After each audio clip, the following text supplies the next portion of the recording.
History is the key to unlocking the mysteries of a haunt. That is cool. And that's the original, that's all this? Yeah. That's cool. Join us on our journey as we get to the bottom of the truth and real history of these locations. You are watching Haunted History of the Paranormal. Thank you for tuning in. We are on location in historic Washington, Missouri, getting ready to go into the Busch Brewery to chat with Ginger all about the history and the spirits that reside within. Also, I want to mention that this is Halloween week and we have a beautiful full moon on the horizon, so hopefully we find something. All right, we are inside Busch Brewery with Ginger, who is the owner of Missouri History and Hauntings. Thank you so much for joining us this evening. So, you've spent a lot of time in this building. Yeah. Can you tell us a bit of the history of it? Well, it was owned by John Busch, who was a brother of Adolphus Busch of the Anheuser-Busch family in St. Louis. And John moved to Washington in 1854, met his wife, they married, built the house that is behind the brewery. Right. And he and another brother, Henry, and a man named Fred Gersey founded Washington Brewery. And it was a frame structure at the time, and through 3 different fires in the 19th century that pretty much devastated the whole structure. They rebuilt it in brick, and it's what you see today. So. Right, and there's caverns underneath what they used to store the beer. Yes. To keep it cool. There's an ice house, which is over yonder. Can you tell us a bit about the ice house? You were talking to me earlier about during Prohibition, that was one of the key things, was the ice house. Yes, very much.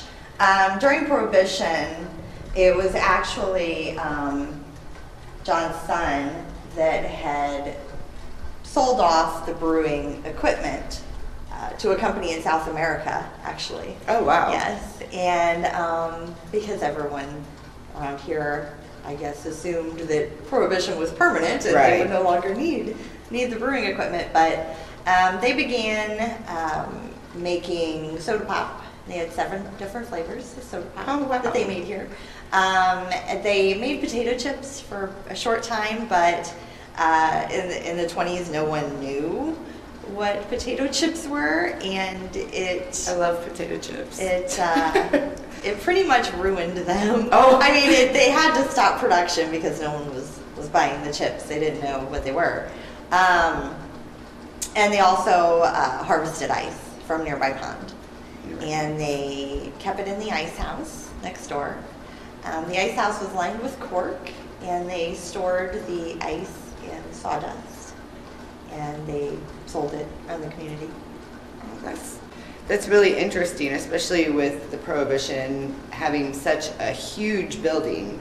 You got to do something to keep it going. Now, we're jumping around here in history and time. This building was established during the Civil War? Pre-Civil War. Pre-Civil War.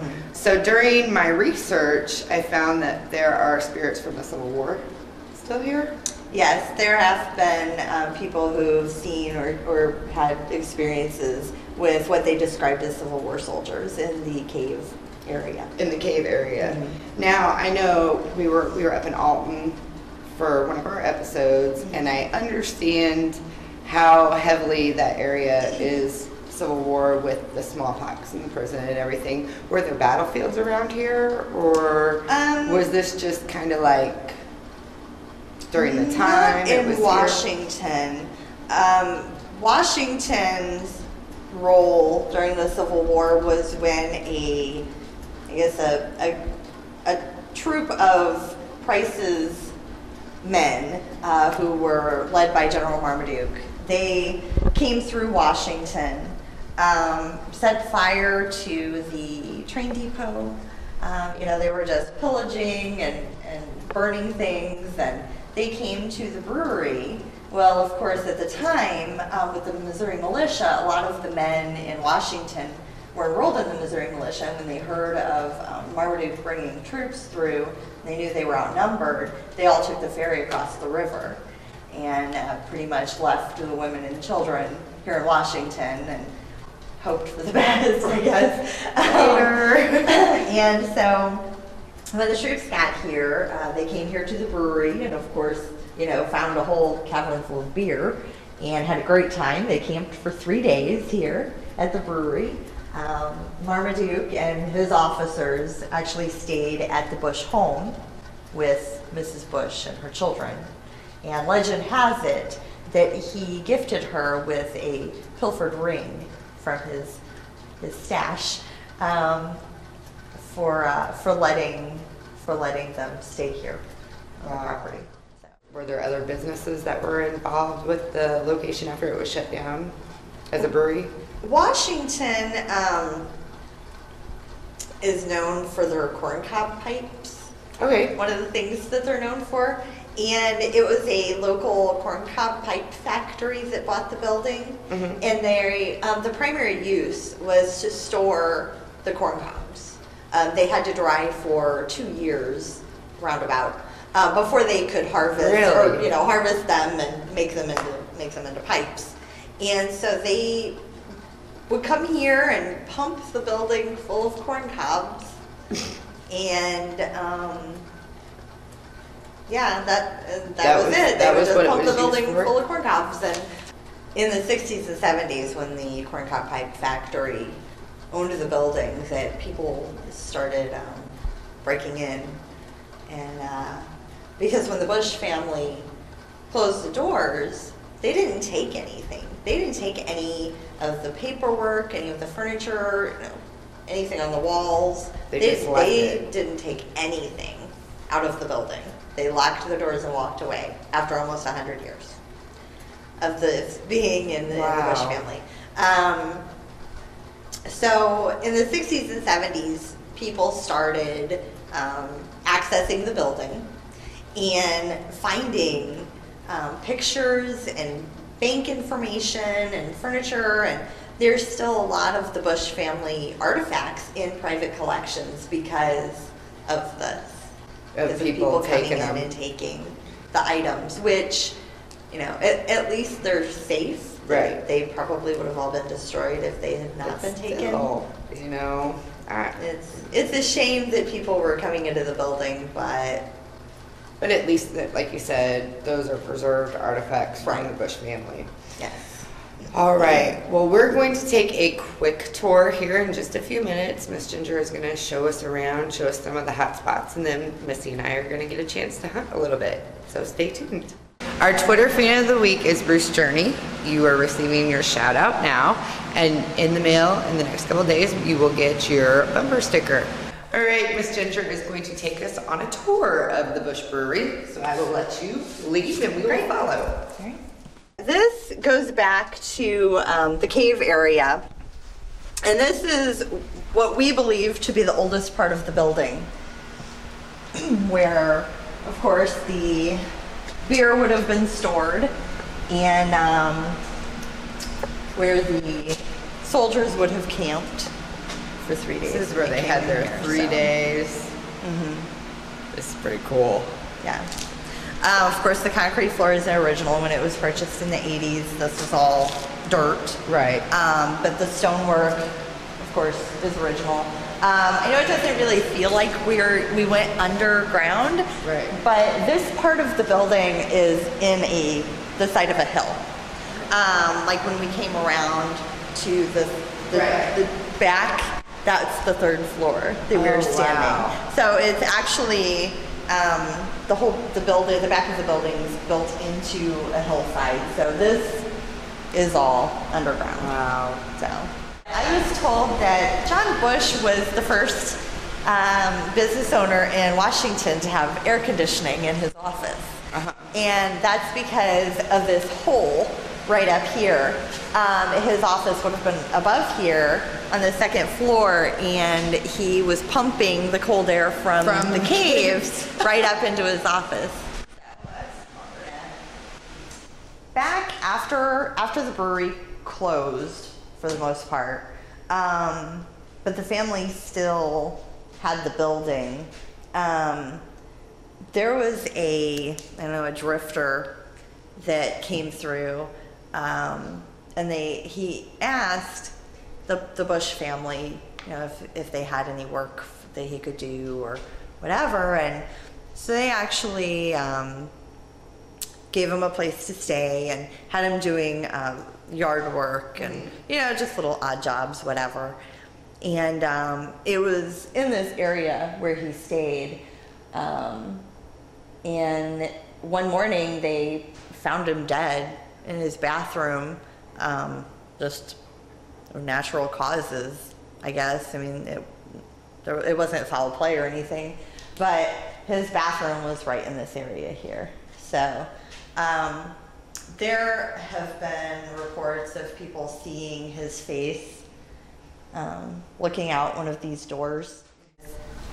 I know 100% that it's original to the building because I found a picture online from one of those online auction houses that sell like vintage or rare photos or whatever, you know.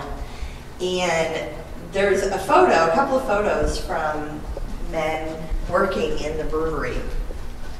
And this photo is hanging on the wall behind them. Oh, wow. You can just see it's like on the very far back wall, but it's the same picture. Oh, wow. So I thought that was really neat. This up here was not originally a window. It was where they did all of like the brewing upstairs in the second floor. And they had a chute that came down and went out this space. And the farmers would come to the front of the building with their wagons and they would unload all of like the hops and the wheat and things that they had already used in the brewing process. They would then like put it down the chute onto the farmer's wagon, and then the farmers would take it and feed their livestock or, you know, whatever they would use on their farm. And so they were recycling. That's cool. You know, their products they were brewing the beer with, and they were being used to feed pigs. We were walking through this section of the building, and we started walking up the stairs to the second floor, and I saw a man right here fall over the railing and hit the floor right in this spot. And I was like, oh my gosh, okay.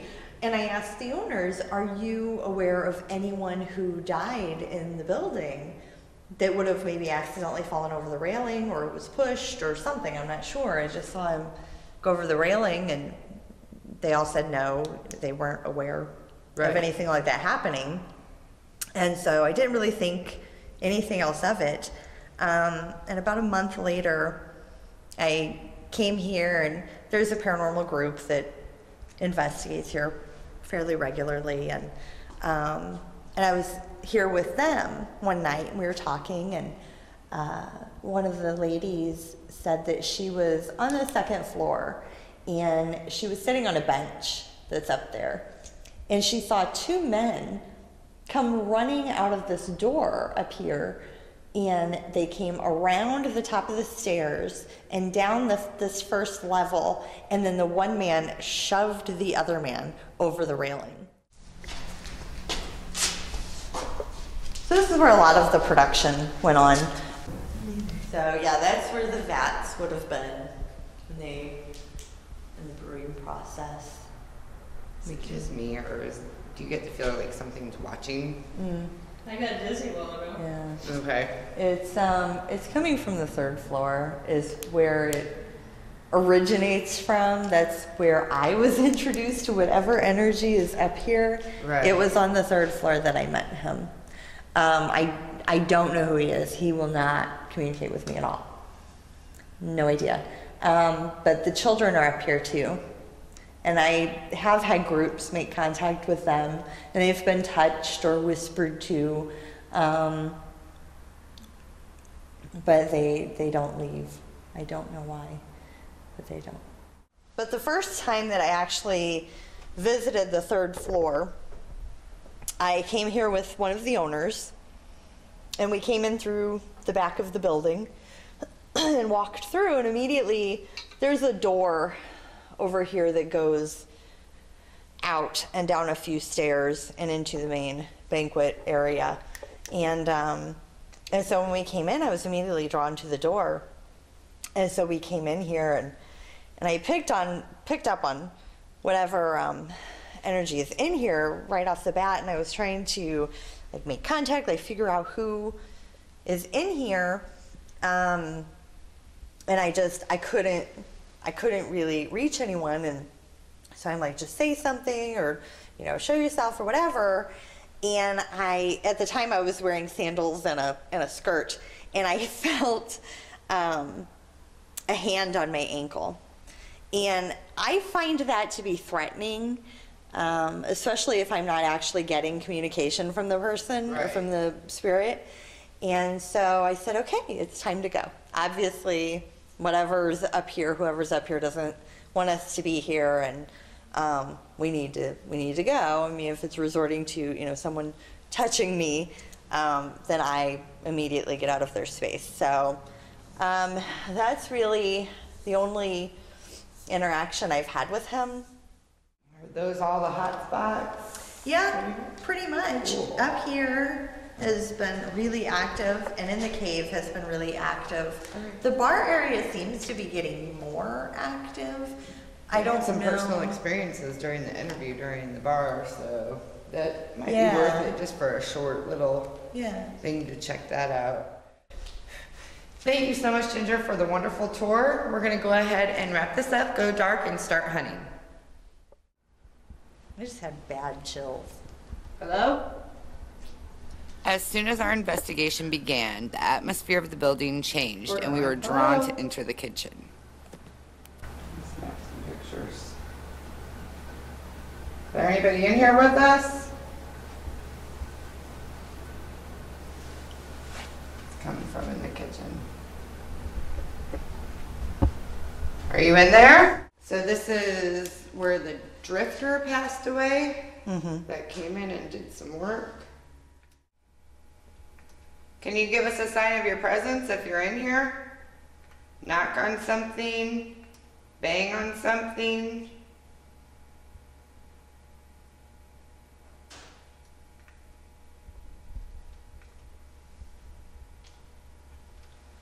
Knock like this. That's stainless.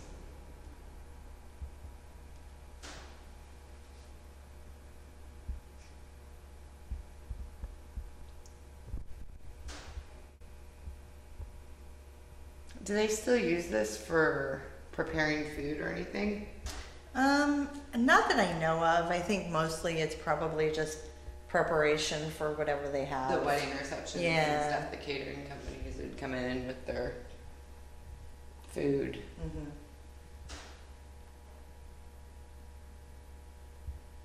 Are you still in here? That dripping's throwing me off. Are you hearing anything? No.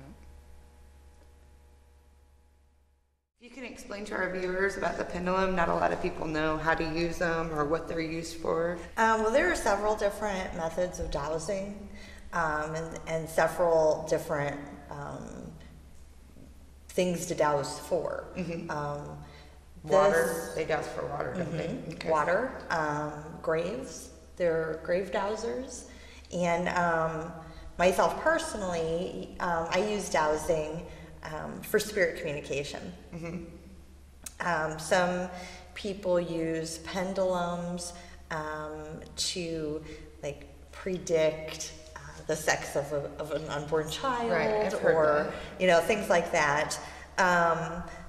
Dowsing rods, which are kind of an L-shaped rod, you hold two of them in your hands, and they cross each other. And then you have the Y rod, which is usually a branch or a stick or whatever, and it comes down a straight line and branches off like this. That's usually used for water dowsing. The rods are usually used for grave dowsing. Some people use them with paranormal investigation. And the pendulum is used in the same way, and in the way that I use it for spirit communication. The first thing that you want to establish with any spirits that you're trying to communicate with is a yes and no pattern. Okay. So some people will ask the spirit energy. I shake it right now. I get a lot of the chain vibrating. Mm-hmm. If I know if there's spirit energy, then and the pendulum's not really moving, but I get a lot of the vibrating of the chain. Mm-hmm. So I'm just gonna get in like a comfortable position to where I have the least amount of movement on my own. And then some people will ask the spirit energy to give me, if you're here with us, to give a yes response. What would your yes response be when you're communicating with me? And see, a lot of times it is a back and forth for yes. And I've used this in here before with the spirits in the building. Mm-hmm. So they probably already know what response I'm used to receiving. And then I ask them to stop it. Did you just start talking? Okay. And then I ask for no response. And that's the no response I usually ask for, is the back and forth. Back and forth.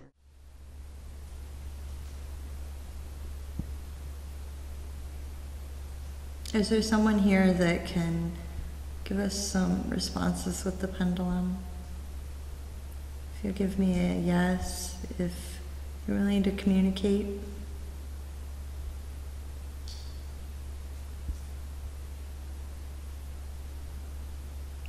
Okay, if you could stop it, please.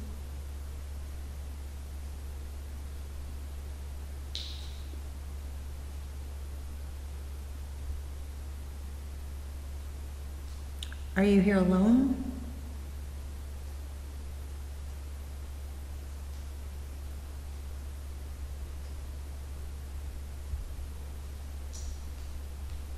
Okay, if you could stop it, please.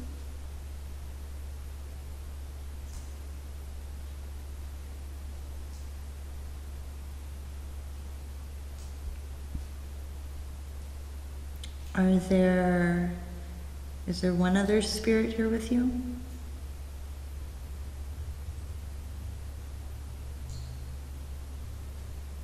Are there several other spirits here with you?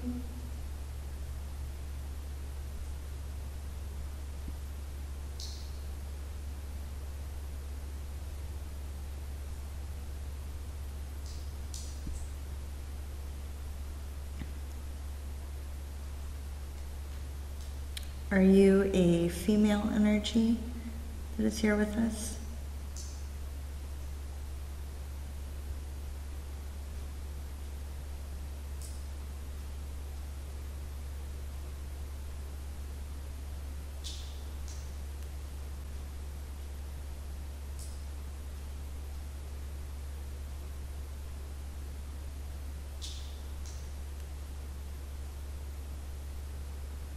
Are you an adult?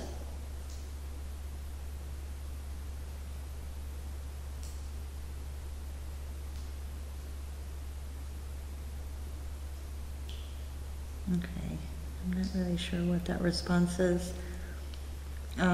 Usually this is like a don't know or don't understand the question. Mm-hmm.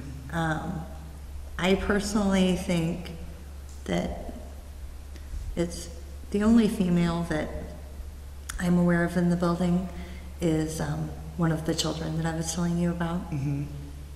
And there is a boy and a girl. So is that who I'm talking to?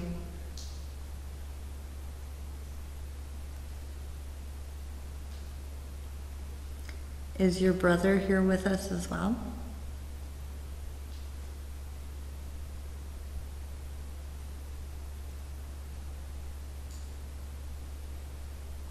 Is there anyone with you other than your brother?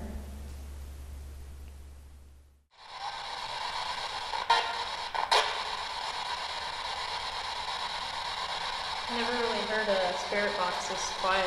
I know, that's what I was thinking. It's weird.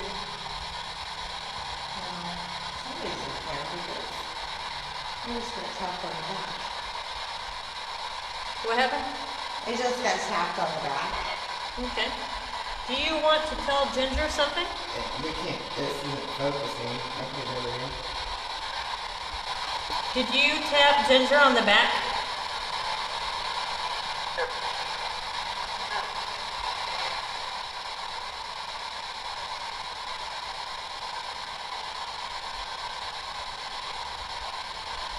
If it's the same guy from upstairs, that makes sense because you can't get him to talk to you either, can you? I mean, so that could kind of go along with this. We don't like to be touched. No, he knows I don't like to be touched. So I mean, that kind of adds to this. If she Right. can't get him to talk, maybe he won't talk on this either. Look, we know you're in here because you tapped Ginger on the shoulder, and my question to you is, why did you do that?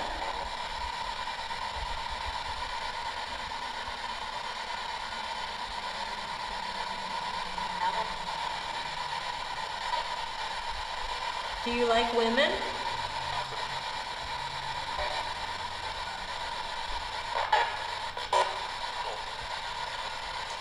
What? No? You don't like women? Can you do Did me you a hear me? favor? Something touched my leg but came from behind. Yes. Okay. Can you That happened? talk through this instead That of... happened? I've only been touched here once, so even just getting tapped on the back is strange for me. I mean, it really caught me off guard. I just assumed someone was behind me. It was like this. Can you talk through this instead of touching? We know you're here. Are you trying to make us uncomfortable? What happened? I was touching my back again. I thought maybe my neck was getting my heart to move. Right, well, I'm trying to like refigure, like maybe my jeans got, caught, but it felt like it came from behind and it was just look at that. Oh wow. Here, tape her with that. Hmm? And, what happened to you? Twice. I felt like right here in the middle of my back, just like a tap, tap, tap, tap. Right in the middle. I mean, I would have sworn there was someone behind me, but obviously there isn't. So I'm not understanding. Obviously he wants your attention, but he doesn't want to talk to you. I think he just doesn't like me and he enjoys seeing me annoyed. Okay. Our short time at the Busch Brewery was full of personal experiences. Unfortunately, no evidence was captured during our visit. Our trip to Washington, Missouri was an insightful trip. The Busch Brewery was an amazing location to get into and investigate for HHP. It is a place that I look forward to visiting again soon. Till next time, happy hunting.